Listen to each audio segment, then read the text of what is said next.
This is Internet Marketing.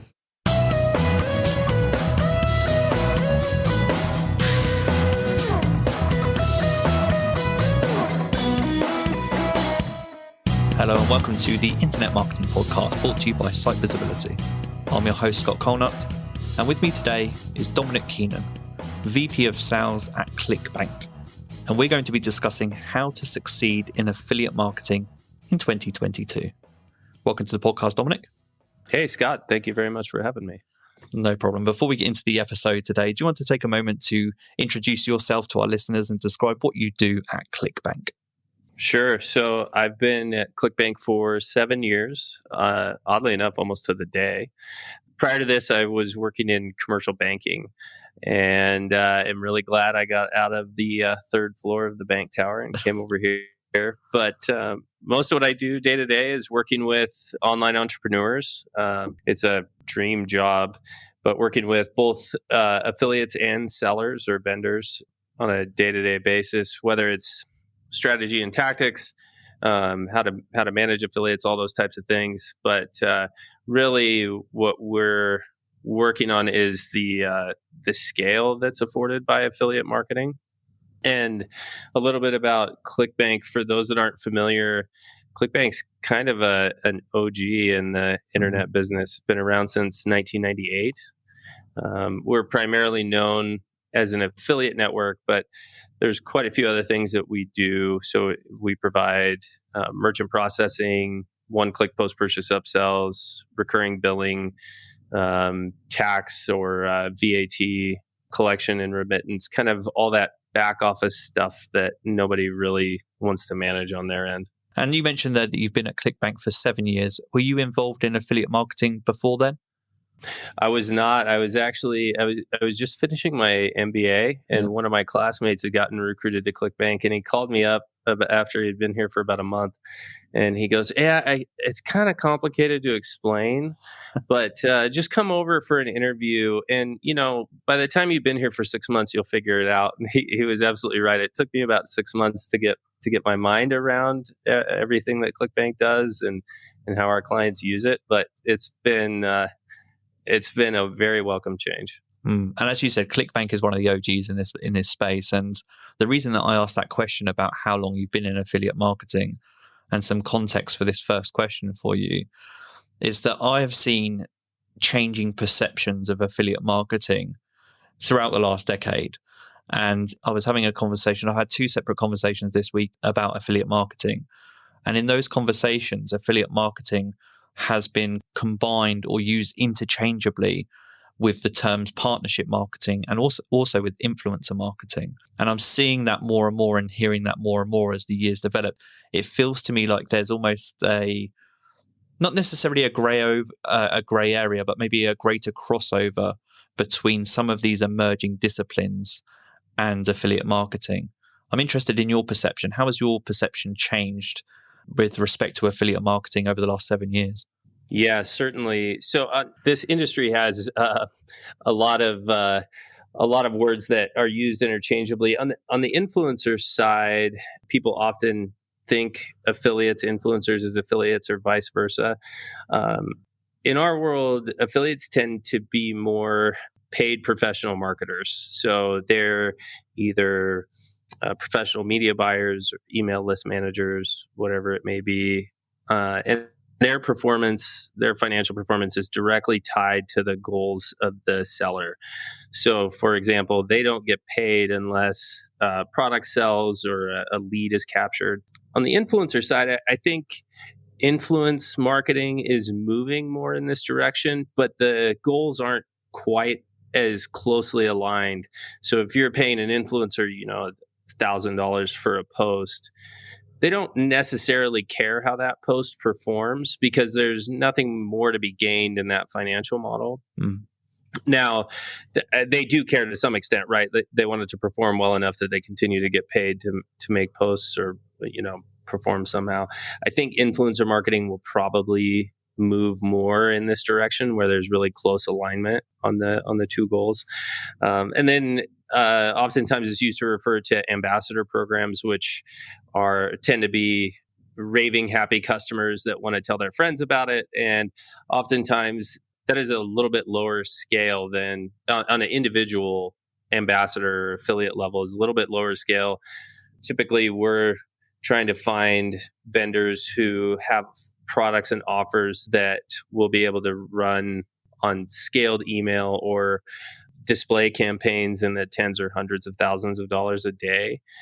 And so since there's a significant amount of scale available there, you asked how things have changed over the last 7 years. The perception of it as a very legitimate channel for scale is certainly out there, and that a perception has increased over that time. There's other changes that we've seen, particularly with the coronavirus pandemic. It very much accelerated our business and our clients' businesses. Very dramatic growth. I would say one of the characteristics of that I noticed, I spent a lot of time trying to analyze what was driving this, because I'm of course responsible to a boss, and they always want to know, well, why do we grow at such a high rate? And I would say that things are moving much faster. So sellers whose products they're going to succeed or fail, but they succeed or fail at a much more rapid pace. And so they're able to either realize that success or iterate into something different that will get them where they're going. And then also what has helped change that perception over the time that I've been involved is there's a ongoing increasing concern around data and privacy. So for those people listening in the EU are very familiar with the GDPR regulations. We have something similar here out of California, the CCPA. But beyond that, the platforms themselves are self-regulating. There's a lot that you cannot do with email or, say, Facebook media today that you could have gotten through 5-7 years ago.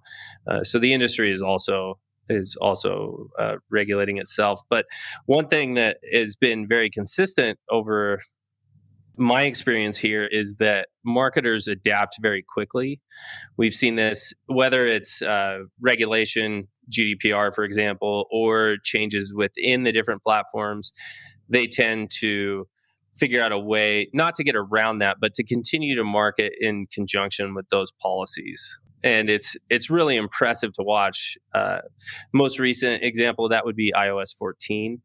I know it's hurting Facebook's revenue, certainly, but it just changed the metrics that a lot of the media buyers we work with look at and evaluate their campaigns based on, and they continue promoting the offers that they work with. Just the tracking aspect is something I'm interested to know how that and if that's developed. So how has that developed over time? Is that developing? Are there any other forms of affiliate implementation aside from tracking links that people listening to this should be aware of in 2022? Yeah, so on the tracking link side, at least in CLICKBANK, and this is pretty common, is the tracking link will be a redirect that drops a cookie on the user's browser. For CLICKBANK specifically, while we do use cookies, we also use device fingerprint. It's actually primary form of attribution, so we're not completely relying on the cookie. I would imagine that'll become more and more common. Yeah. Also, specific to email campaigns, there is email attribution where the email is recorded at the time of the click. Typically, it's included in the URL. Then if that email ever purchases, it's attributed back to the original person. So there is quite a bit out there. It depends a little bit on the type of campaign or the type of traffic that's being run. Obviously, email attribution is not going to work on just display media because you don't have an email address to attribute anyway. But I think you bring up a good point and should pay close attention to whatever tracking tool you're using. If there isn't faith in it on the part of the affiliate, then you're leaving a lot of money on the table. So being really clear with the affiliate base on how things are being tracked and attributed to them is really essential to success. Excellent. I might come back to that point actually when we talk a little bit about the foundations for success. But just before we get started on that point, you talked in the intro there about how maybe it took you 6 months, 7 years ago to learn about affiliate marketing. And I'm interested these days, particularly because you're on the receiving end of lots of questions about affiliate marketing. I know you have a lot of personal experience, but for anyone listening that wants to learn about affiliate marketing, whether they're becoming familiar with it for the first time or they're just relearning or refreshing their skills, what's some of the best resources that you would point to? So if you're working with a network, I mean, the networks have connections that will be able to, whether it's CLICKBANK or any other network, that will be able to guide you. It's in their interest to help you with that. So I would rely on the network that works best for you. And also keep in mind, when selecting a network, if you come and look at CLICKBANK or any other affiliate network, and you're like, that's not quite right for us. I would certainly research what else is out there. I'll give you a really quick example. There's a company out of Park City, Utah called AvantLink, and they do everything outdoors. So if you want to sell backpacks, snowshoes, binoculars, everything in that category, they're the one to go to, right? But if you were trying to sell binoculars and you come to CLICKBANK, I don't have very many binocular affiliates. So I would, look for the network or the tool that's going to work best for you. Beyond that, there's a tremendous amount of content out there that is really helpful for getting started in affiliate marketing. One of my really good friends, Amber Spears, has a organization called Traffic Tribe. She is one of the best, and I would highly recommend her. If you are interested in CLICKBANK, we have the CLICKBANK Spark program, which gives you the fundamentals for affiliate marketing. It's a good way to dip your toe in and say, does this really fit with my business model or not, without hiring somebody or building out a bunch of stuff only to find out that it's not quite right for your business. We're going to go into speaking about all of this through the lens of a marketer or a business. But something you just touched on there that's interesting to me is looking at it through the professional marketer's lens, so the people out there that are affiliates. What are some of the prerequisites to being a great affiliate marketer that you see? It's really interesting working with, so keep in mind that we're only working with the highest scale affiliates. Yeah. I would say those guys, in all my conversations with them, know their numbers really well, or they employ somebody that knows their numbers really well. And then they are constantly split testing, whether it's, on the display side, whether it's images, headlines, things like that. Yeah. On the email side, it's constant split testing of the copy inside the body, or the call to action, or the subject line, whatever it may be. So it's this constant pursuit of optimization, realizing you're never going to get it perfect, but that mindset that we're always going to improve on what we're doing. Developing that conversation into a more general understanding of what's required to be successful in affiliate marketing. So I'm really interested in just the prerequisites, whether that's people, skills. You've talked a little bit about technology, but what do you need in place as a business to be successful with the affiliate marketing channel? That's a great question. So I would say, particularly on the seller side, it would start with an understanding that affiliate marketing is a channel, and getting into a channel is not without investment of time and money. So, let's say you wanted to get into YouTube, right? You don't just put up one video and you're done. That mindset is really critical to being successful at it. I see a lot of people that kind of want to dip their toe into affiliate marketing, and there's an affiliates link at the very bottom of the footer, and it leads to enter your email address here, and maybe we'll get back to you at some point. Those tend not to be very, very successful. So just because it's from a mindset perspective. So as long as you're good with the channel portion, there's a tremendous amount of upside for the right business in affiliate marketing, very high scale, particularly if it's a high converting offer or product. As far as prerequisites, I'd say a way to track affiliates, whether it's through a network or a specific tracking tool. For example, Cake or Tune would be an example of that. And then really thinking through what type of model works best for your business. So here at CLICKBANK, we do rev share or CPA. There are certainly massive lead campaigns, CPL campaigns. So it depends on what fits best for your business. And then I would certainly invest in building a very robust affiliate page. And the reason for this is that every business is competing for customers. However, in the affiliate space, you're also competing for affiliates probably just as much as you're competing for customers, because in the end, affiliates do equal customers, just at a higher scale. So that affiliate page is kind of the introduction of your business to that potential affiliate. And the types of things that we recommend people include on their affiliate page is a diagram of the sales funnel. What does it look like from beginning to end? Don't make that affiliate go through, particularly with ClickBank, we have post-purchase upsells. So if you want to see the whole thing, you have to buy the product and then take the upsell. And now, they've spent 20 minutes trying to figure out what is the overall messaging, look and feel of your product. Show them a funnel diagram that says, this is the landing page, this is the order form. Here's upsell 1, upsell 2. Here's the rates at which they convert at. Here's the contribution to average order value that each page contributes. That way, you're providing maximum transparency, and they're also able to create better creative, right? They're better image that's more congruent with all the pages that the customer will see, or the copy is more congruent to how your headlines are stating it. I would also include sample email copy images, and then I would also include terms and conditions. If you don't want an affiliate bidding on your branded keywords, don't compete with them. Just tell them, here's the rules. Your business is very good at Facebook marketing, and you don't want anybody else speaking for your business on Facebook. Just tell them that.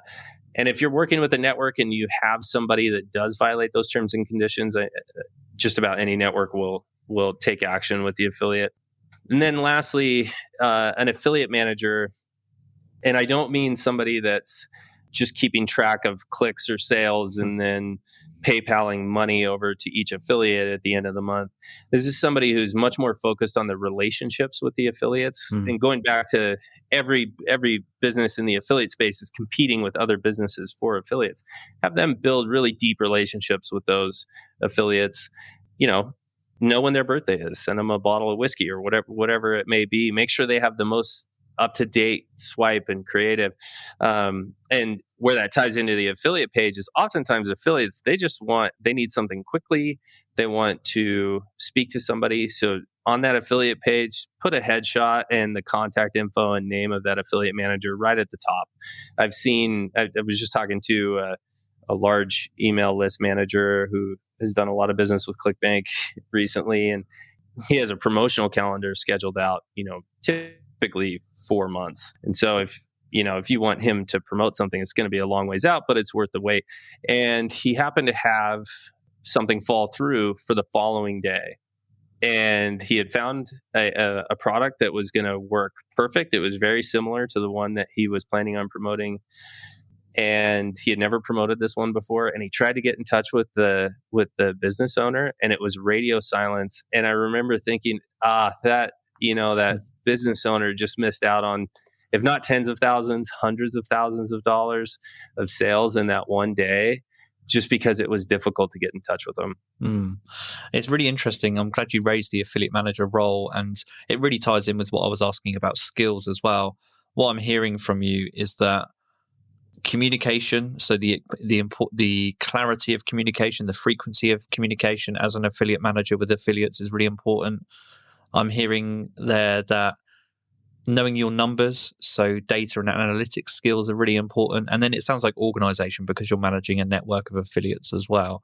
Are there any other skills that come to mind for you that really make for a great affiliate manager, or just that you need in your business to run affiliate marketing well? Yeah, in the business, I would say, and this is probably one of the biggest missteps I've seen, is not having sales pages that are optimized for affiliate traffic. Too often when people get in, they use the same pages that they're sending their traffic to, and it's not really optimized for the affiliate. And then they compound the mistake by testing and trying to optimize that page while affiliates are sending traffic to it. That's a really good way to burn bridges because they're investing time and money in that traffic. And so if it's not optimized and well tested, then it's very difficult to retain affiliates. And so I would say optimize that page beforehand, get really good at split testing it, ensuring it's going to work on the traffic sources that your affiliates are sending to your product. And I'm really interested to know about the speed of implementation, and it's something that ties in with the performance aspect of affiliate marketing. Thinking through what you said, I was thinking to myself, why would affiliate marketing have seen such maybe a boom or in the pandemic? And what I've noticed, having spoken to people about the podcast and just working in a marketing agency, when the economy became a little bit more unstable, people naturally fell towards focusing on the channels where return on investment was clearer and faster. So things like paid advertising, as opposed to maybe SEO. And I'm just interested to know whether maybe that could be one of the contributions to why maybe you've seen a demand in affiliate marketing, because is it fair to say that you can get set up with an affiliate program pretty quickly and start to generate those leads or sales quickly? And in what period of time maybe can people expect to go from, getting in contact with you to launching their first affiliate campaign? Yeah, I think 30 days is reasonable for that, depending on where you're at in the process. If you already have a very well optimized page, it can be a lot faster. It's just at that point getting it in front of affiliates. But normally the split testing and optimization takes the most time. But to your point about acceleration during the pandemic, that certainly was part of it. It's more quantifiable ROI to be able to assign. We love to say down to the penny, especially like corporate marketing people, down to the penny. This email got us this much, and I think that was a good portion of it, but also the amount of traffic that was available. All of a sudden, people are stuck at home, and they've got nothing better to do than to click on that email that got sent. And they're spending a lot of time on Facebook, and the ads are getting more impressions, and a lot of time online. So I think that contributed to a lot of it. But it also caused the affiliate marketers to become more creative and better at what they were doing, just because there's more ads out there, more emails that are being clicked. Doesn't mean now you're in a crowded pond, right? Like your email copy really has to stand out at that point. And so I think it was a combination of all three factors: switching between channels, and increase in traffic, and then just better performance on the part of the marketers overall. Are there any trends in terms of industries that can benefit from affiliate marketing more so than others? And how has that changed over the last couple of years? Yeah, so at CLICKBANK, we're pretty heavy in the health and fitness space, which worked out good during the pandemic. Self-help and some online education. The type of stuff that doesn't tend to work well, I'd give you a good example that came across my desk a couple of weeks ago, was we had gotten a lead in, and it's a cool product. It's an air compressor. It's like $5,000. This really high-end machine, and it's specific to welders. Now, I'm sure it's a great tool and all of that, but there isn't enough scale available for that type of product to capture broad audience for it. So it doesn't tend to work well, at least on a platform like CLICKBANK, where we're looking at the success of more broad audience products. And I think that's why not only did you have a pandemic going on, but health and fitness did really well, because everybody is at some point concerned about their health. So I would say, as long as it has broad appeal, and it doesn't have to be the most general health and fitness product, right? Like I saw a keto for the 40-something mom, or I think that's what it was called, a couple of weeks ago. So it can be niched down, but that's still a very, very broad audience that the professional affiliate marketers are going to be able to find an audience for and ensure that it converts on that audience. So that's really interesting, because it leads me to my question about maybe you phrased it missteps, but you must see affiliate programs that start, perhaps they launch well, and then maybe somewhere down the line they fade out, or they don't become as effective as they once were. What are some of the contributors to affiliate marketing campaigns that either fail or just become less effective over time? Yeah, that's a great great question. We talked earlier about, poorly optimized affiliate pages, but the ones that get, or poorly optimized sales pages, sorry. Yeah. But the ones that get a little bit of traction and tend to fail are not very transparent with their affiliates on how they're either paying or tracking, attributing, all of those things. So transparency is really key, providing as much information to the affiliate as possible. And then beyond that, poor relationship management. Again, you're competing with other sellers for affiliates. You want affiliates to have a very good relationship with you. Friends like to work with friends. And I've seen offers and sellers who are just kind of like, well, I've got this great product. People are going to promote it because they want it. That's not always the case. So I would say maintaining those relationships is essential. Also, probably what is the most common failure point for upstart affiliate programs with sellers is not paying their affiliates consistently. That will burn an affiliate program to the ground. Set expectations very clearly. If you pay every week, make sure you pay every week or every month, whatever it may be. Obviously, the faster the better, but the consistency of affiliate payment is critical. And then effective tracking that's reliable. Whether you're using a network like ours or a tracking tool, explaining exactly how that tracking is done, whether cookie-based, email-based, whether there's lifetime commission available, all of that, and where they can verify that themselves inside either the network's portal or the individual portal for the seller's affiliate program. And then lastly, in this one, I hate to see, but is merchant processing on the vendor side that's incapable of handling scale. Mm-hmm. So if you have an affiliate that's got a really great Facebook campaign going and they've optimized it and they start scaling it and they send that seller more sales than their merchant account is going to be able to handle, that affiliate's on the hook for that paid media and he's going to get no conversions out of it because obviously the order form's down, the seller didn't get any money, there's no way to make it right. And that's a terrible thing to see. So really close relationship with whoever's doing your merchant processing to ensure that it has the capability to expand at the rate that you need it to. That's really interesting, that last point. Is that something you see often? Yeah, actually, we win a fair bit of business on that because we handle all the merchant processing so we can scale essentially unlimited.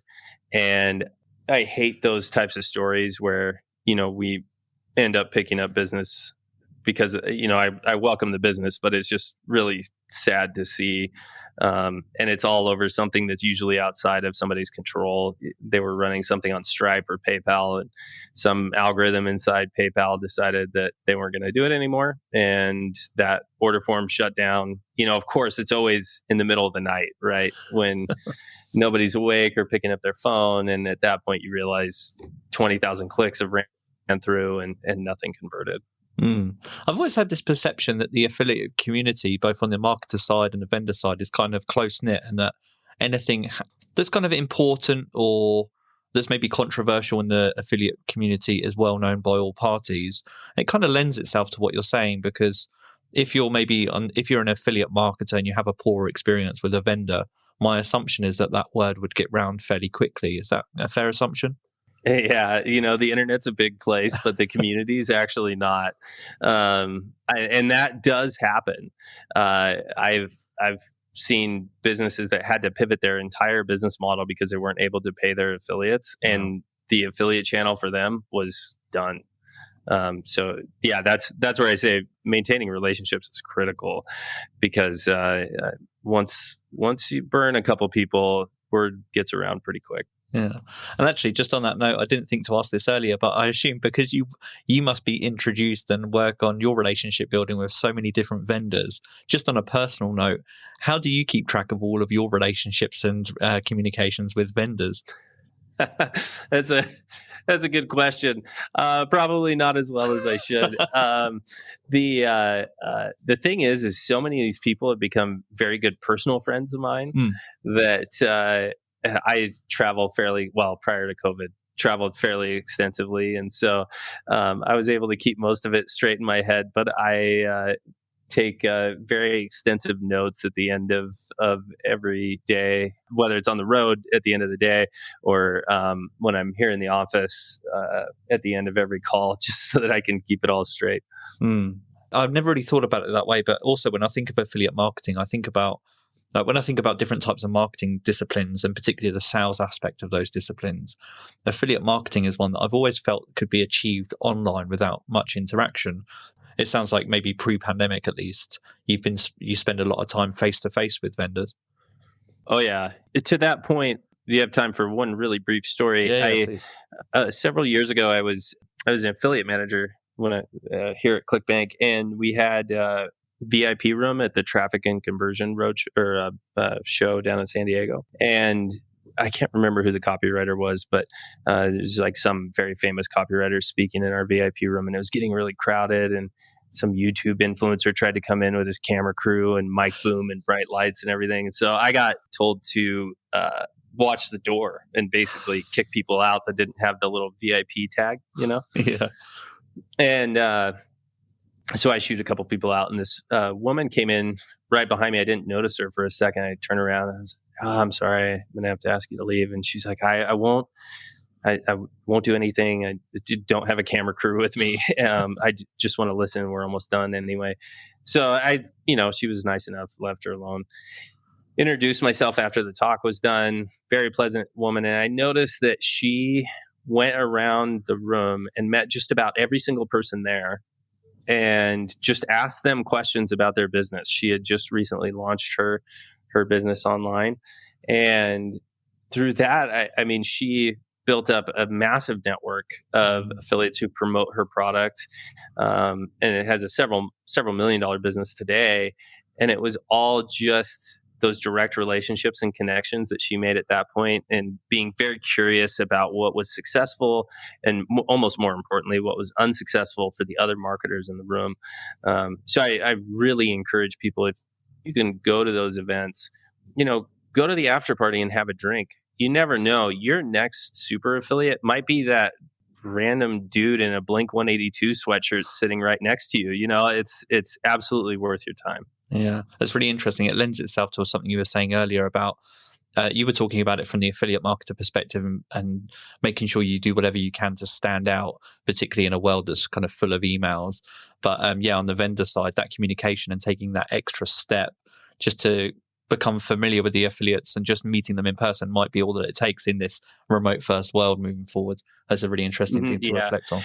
It's a very generous, at least in my experience, it's a very generous industry in that everybody is kind of competing, but they all are interested in being helpful to each other. So you meet that guy in the Blink 182 sweatshirt, right? He might not be the perfect guy to promote for you, but odds are he knows somebody else in the room would make a good affiliate for you.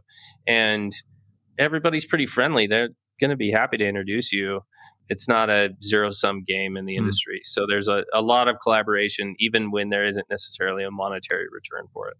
Just in closing for the podcast, just on this topic of kind of stories and storytelling, I'm really interested to know any recent favorite examples from you about, they could be businesses that you've worked with at ClickBank or just something that you've seen third party wise, but a business that's maybe grown or revolutionized their marketing through affiliate marketing. Anything come to mind?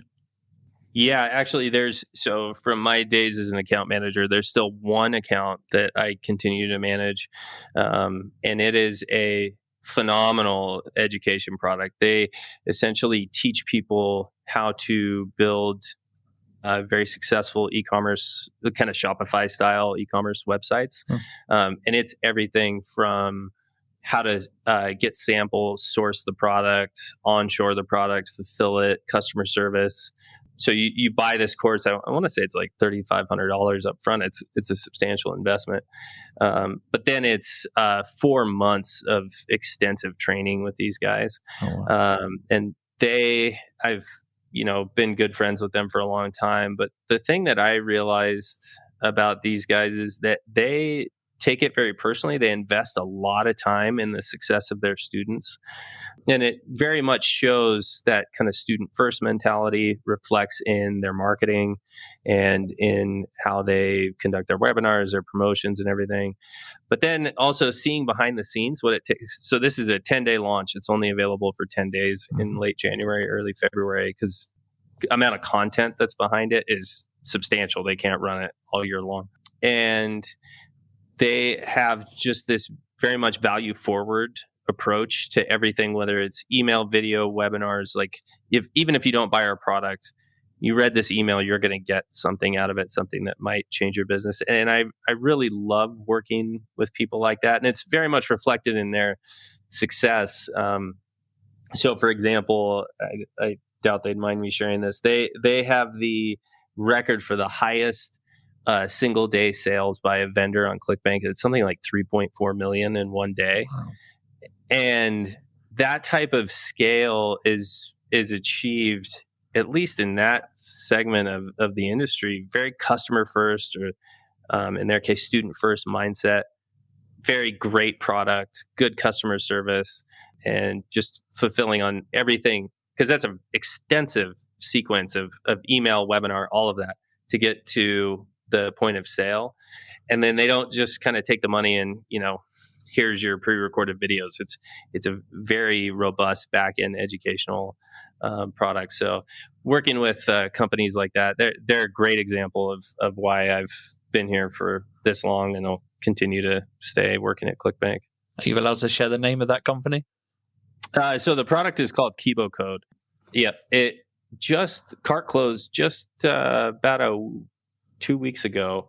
However, they do open it up periodically if they have room. And so, if you Google Kibo Code, there's an email opt-in. I've taken one of their older courses. There's a lot of entrepreneurs that I've met and work with that I respect, but those two guys that run that are pretty much right at the top. I'll make sure that's included in the show notes, which is why I asked if anyone's interested, you can go check that out.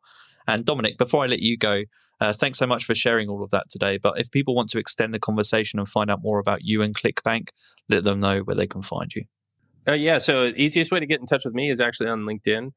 And, if you're considering an affiliate program for your business, check us out at clickbank.com/podcast. I think there's 2 or 3 questions in there, and it'll get you connected to the right person on our side.